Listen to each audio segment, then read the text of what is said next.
जब Tashkent files आई थी तो किसी ने भी नहीं सोचा होगा कि ये एक ऐसे अभियान की नींव डालेगा जिस पे आगे बढ़ते हुए भारतीय इतिहास के स्याह पन्नों पर भी प्रकाश डाला जाएगा। इसी अभियान को आधिकारिक रूप से द कश्मीर फाइल्स द्वारा लॉन्च किया गया, जिसने कश्मीर में हुए नरसंहारों को ऐसे चित्रित किया जो लोग अभिव्यक्ति की स्वतंत्रता का दिन रात राग अलापते थे, वही इसके प्रतिबंध की मांग करने लगे। इस वीडियो में देखिए कैसे भारतीय सिनेमा में अब धीरे धीरे भारतीय इतिहास के अनछुए पहलुओं को सामने लाने के लिए अथक प्रयास हो रहे हैं। द अजमेर फाइल्स, जी हाँ, आज हमारी चर्चा इस वीडियो में इसी पिक्चर पर है, क्योंकि इस पिक्चर के ट्रेलर के रिलीज होते ही तमाम वामपंथियों में आग लग गई। हाल ही में चर्चित प्रोडक्शन कंपनी टिप्स फिल्म ने घोषणा की है कि वह भी ओटीटी में अपना हाथ आजमाएगा और इसके लिए उन्होंने सर्वप्रथम प्रोजेक्ट चुना है अजमेर फाइल्स। जी हाँ, 1992 के कुख्यात अजमेर स्कैंडल पर आधारित यह प्रोजेक्ट वेब सीरीज के रूप में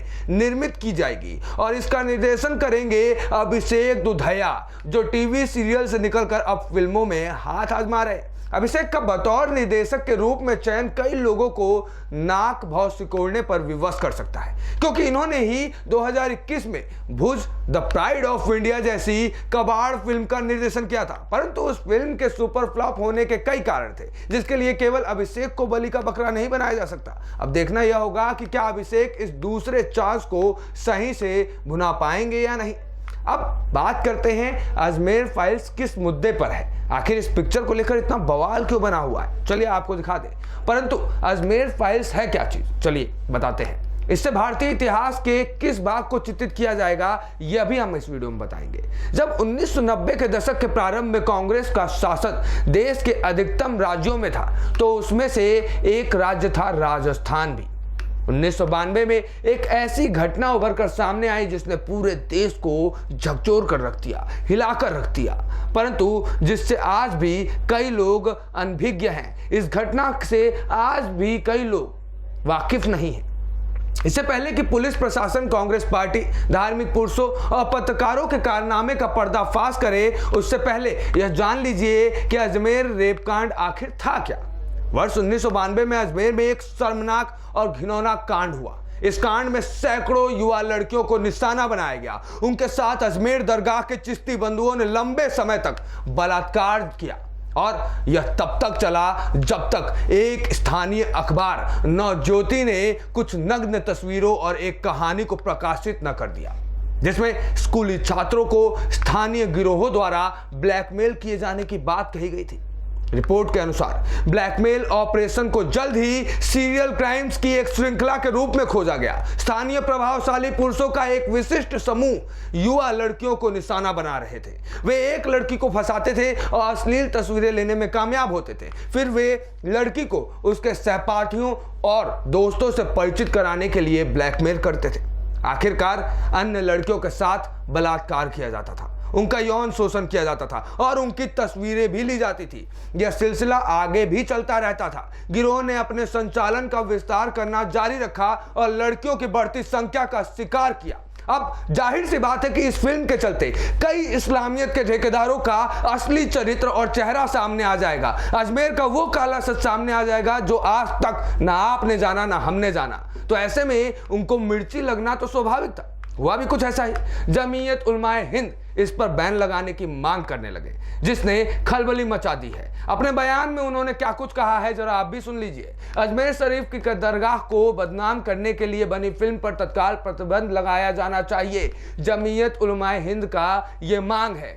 जमीयत के अध्यक्ष मौलाना महमूद मदनी ने कहा कि आपराधिक घटनाओं को धर्म से जोड़ने के बजाय अपराधों के खिलाफ एकजुट कार्रवाई की जरूरत है। अब सवाल यह उठता है कि आखिर यह बदनाम करने की साजिश कैसे हुई, जब इसकी असलियत आज भी उस समय के अखबारों और खबरों में प्रदर्शित है। तो और अगर यह फिल्म मुस्लिमों के खिलाफ एक प्रोपेगेंडा है तो डीओडी क्या है, जिसमें अभय देओल एक्ट्रेस माही गिल से उनकी नग्न अवस्था में फोटो मांगते हैं और एक्ट्रेस जब नग्न हो रही होती है तो उस समय वहां पर जानबूझकर भगवान कृष्ण की फोटो को लगाया गया है। ऐसा लगता है कि भगवान कृष्ण माही गिल को देख रहे हैं। पीके जैसी फिल्म क्या है जिसमें भगवान शिव का उपहास उड़ाया गया है। यह फिल्में तो बस कुछ उदाहरण हैं। ऐसी कई फिल्में हैं जिसमें हिंदुओं के भावनाओं को आहत किया गया है, उनके खिलाफ प्रोपेगेंडा रचा गया। आखिर तब ऐसे लोगों के मुंह पर चुप्पी क्यों रहती थी?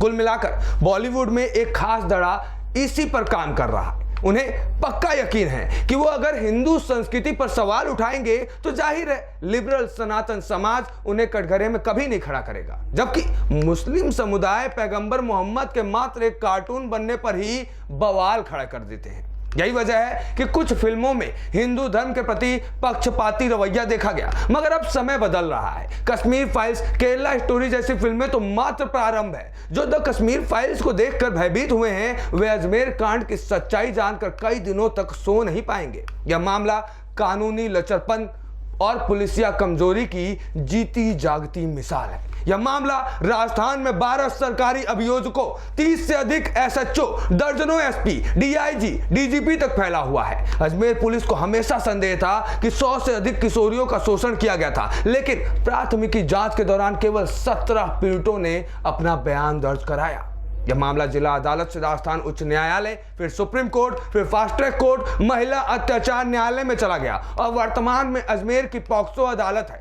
सितंबर 1992 में मुकदमा शुरू होने के बाद से पुलिस ने 6 आरोप पत्र दायर किए हैं, जिसमें 18 आरोपियों, शुरुआत में 8 से ऊपर और 145 से अधिक गवाहों का नाम है। परंतु इनमें से बहुत ही कम लोग हैं जिन्हें कानून ने कभी भी किसी भी तरह दोषी सिद्ध किया हो।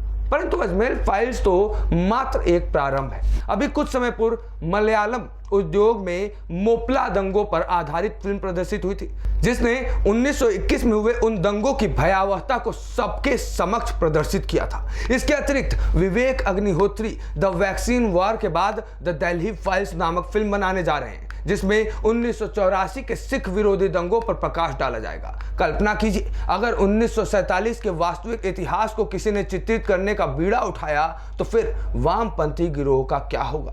खैर, क्या होगा वो तो वक्त बताएगा, मगर अब हमारे बॉलीवुड का जो सीन है वो पूरा बदल रहा है। अब जो बॉलीवुड डी कंपनी के पैसों के दम पर चलती थी, आज वो बॉलीवुड समझ गई है कि जनता जाग गई है और जनता सच और झूठ में फर्क करना समझ चुकी है। और जनता को अब वही समझ में आएगा, वही पसंद आएगा जो हमारे देश की सच्चाई को दिखाएगा। हमारे देश के धर्म को नीचा दिखाने की जगह हमारे सनातन धर्म हमारे देश के नाक ऊंचा करेगा। ए न्यूज़ टुडे से विश्वेश तिवारी की रिपोर्ट।